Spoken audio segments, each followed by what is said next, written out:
Hi guys, Rena here. Thank you so much for being here and welcome back to my channel.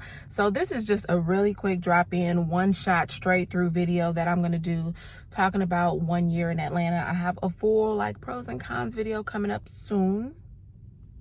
Y'all know me.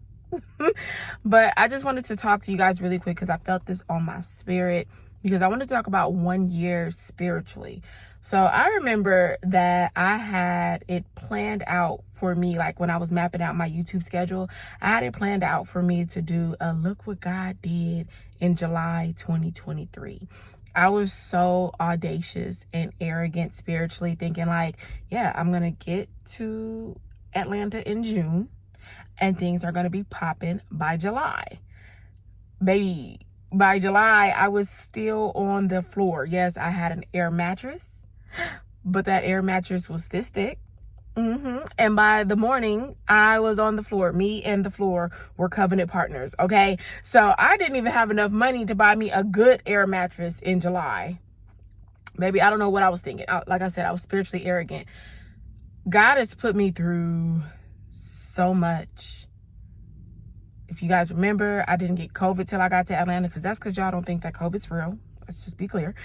I got COVID twice since I've been here. My car was totaled when I moved here. It took me some time to get a job. Then my apartment fell through. I was finally thinking oh yeah, I'm getting an apartment, and it completely fell through. But God worked in such a miraculous way. And it's so crazy because my pastor, PD, sorry, I'm holding this. It's really janky. I'm doing my best, you guys, but I really wanted to get this in. My pastor, Pastor Darius Daniels, he says that we're in, as a church, the Ephesians 3:20. The Lord is able to do exceedingly abundantly above all you could think or imagine. And I'm like, Lord, do you know how much I be thinking?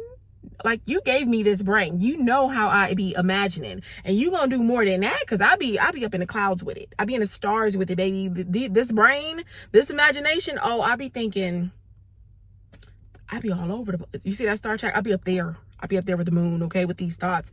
But God still comes through in these miraculous ways, and I be like, I didn't even see that coming. I was blindsided by the way that you decided to come through.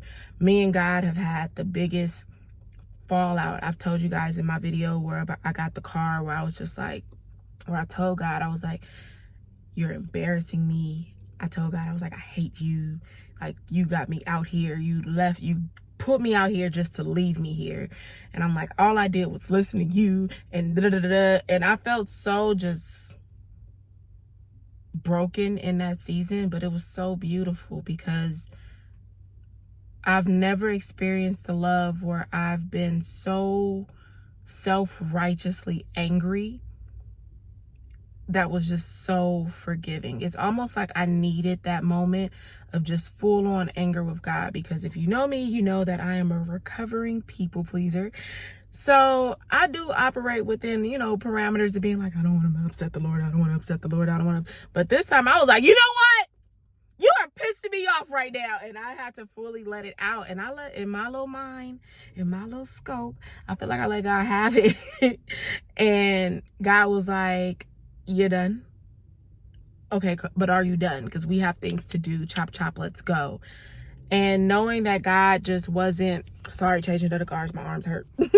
And knowing that God wasn't throwing me away, that God still loved me, that God still chose me, that God still wanted to use me, just really blew my mind and had me submit in an entirely different way.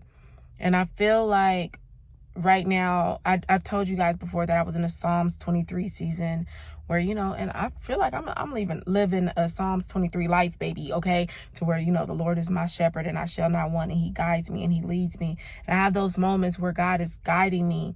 And you ever be not a dog on a leash, but a dog within ear's reach of their owner, right? Of their master. And I just be roaming and it feel like I'd be like, and I'm like, oh, okay. Yeah, I kind of thought this was too far. I did. I thought something in me was like, you taking it too far. And I was just out here trying stuff, Lord. I was just trying, but you're right. I'm going to go back over here. And it's just, I know this seems all over the place, but this year has brought my relationship with God to an all-time closeness. this has brought my trust in him to a whole nother level. Do you know what that's from? But yeah, it's brought it to a whole different, to an entirely different level, to where things come, and I'm not saying this as a welcome test, Lord. We done tested it enough. I don't want a new test to where I'm just like, oh Lord. But based on what I've gone through already, God has removed and shaken and adjusted so many things in my life that at this point I'm really just like, it's his will. It's his will. And his will is the safest place I've been. And even when it's shattered, and even when I'm broken, and even when I'm upset, and even when I don't like it, and even when you're taking, and even when you're adding, it's just God's will. And you know what I've realized? I've realized how much more comfortable I am with God taking than I am with God adding. I've had to actively pray against the poverty mindset in order for me to be comfortable with God blessing me. Y'all know that when I moved to Atlanta, I really, really, really wanted to move to like Druid Hills or to like the outskirts or Edgewood. Well, not even Edgewood, because Edgewood is a little bit, up there too. But I was really moving to Atlanta seeking and praying, honestly, if I'm clear, for mediocrity. I came to Atlanta seeking to live a similar life to the life that I lived in Los Angeles and LA. Y'all know I was in South Central, about that West. But I wasn't trying to be in the hood, but I was trying to be in something that was just like, a stitch above the hood, hood adjacent. But God forced me in a way by placing my cousin where she was in Buckhead, and then not moving me in time for my kids to start school, to where it kind of forced me to stay in Buckhead. And I was like, baby, I'm not trying to stay in Buckhead, baby. That's expensive. And God is like, so whose money is it? Mine or yours? Whose plan is it? Mine or yours? And I end up living in this Buckhead apartment. And the apartment journey is a journey within itself. And it's so weird, because when I talk to people in Atlanta, they're like, oh, where you live? And I usually hate saying it. And they be like, oh, because we're trying to coordinate where we're going to meet and all of that stuff. Oh, where do you live? And I'm like, oh, Buckhead. Oh, you fan. And it's like, baby, if only you knew. I'm more familiar with crackheads and bullet holes in my apartments than butlers, baby. And I ain't got a butler. I'm just speaking like, we got like amenities. That's a better preference. I'm more used to bullet holes. Did I say buttholes? Bullet holes. I'm more used and familiar with bullet holes than I am with amenities, honey. And this is shocking to me too. Y'all looking at me like, oh, you fancy, huh? And I'm looking at God like, oh, you fancy, huh? Like, that's God. I'm in my God is my rock season. I'm not gonna cry. I'm in my God is my foundation season. I'm in my God is my shepherd season. This is life, not a season. I'm in my God is my rock life. I'm in my God is my foundation life. I'm in my God is my shepherd life. I'm in my bag with God being my everything. Like, that's my best friend. That's my keeper. That is my way maker. I'm finding so much more about him in me openly being all of myself with him. And it's so wild, because he already knows everything about me, but for some reason, like I said, that perform people pleaser, I still withhold parts of myself. But the more of myself that I am with God, the more close I feel with him. And I'm just so grateful. I'm so grateful. So 1 year and some change, because I made a year July 1st. We literally pulled up late night. We left Dallas June 30th, and we pulled in late night, little bit past midnight, July 1st. And right now it is August 20th. So I'm a little month and a half after my first year here, and God has transformed me. God has renewed me. God has he has kept me. He has forgiven me a lot. And I'm just very grateful. I've grown so much, and in my closeness with God, it's gotten me even more like indignant and audacious with my life and my bold moves, as far as being like, I used to be afraid of what people would do and how people will react in certain situations. And now, you know, prayerfully checked in, Holy Spirit tapped in, check in. I'm not as afraid because you don't got a heaven nor hell to put me in. And you don't got windows. God opened these windows, baby. You can't close them. God opened the door. You can't close them. And if they are open and closed, it's because it's Holy Spirit ordained. And I ain't supposed to be there anyway. So I know that this was all over the place. But I said all of this to say that 1 year later, doing it God's way, this was the hardest thing I've ever experienced in my life.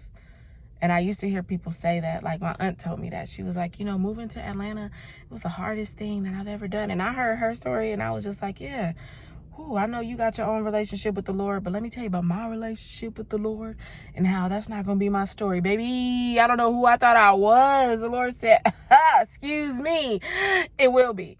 But it was the hardest thing I've ever done in my life, aside from, you know, losing my grandparents. I think I kind of circle all this in. Losing my grandparents, losing at home, moving to Atlanta. That's all one big clump of transformation. And me going through all of these things and God showing me that with him, I'll survive it all. With him, I'll make it through all of it. And not only will I make it through just alive, but I'll make it through better, stronger. And y'all know I don't like being strong, but I'm strong in the Lord. Stronger, wiser, closer to him, and he will get all of the glory for it. You look at me, I'm telling you, don't look at me, look at him. I ain't did a thing by myself. A thing. Y'all, what they be saying, it's the God in me, baby, because what you don't know is when I hit the door, and girl, I don't even wait till I be home. I be in my car like, Jesus, they are pissing me off. Lord, humble me. No, don't humble me. Show me how I need to humble myself, because I don't want you to humble me. I don't want no smoke nor problems.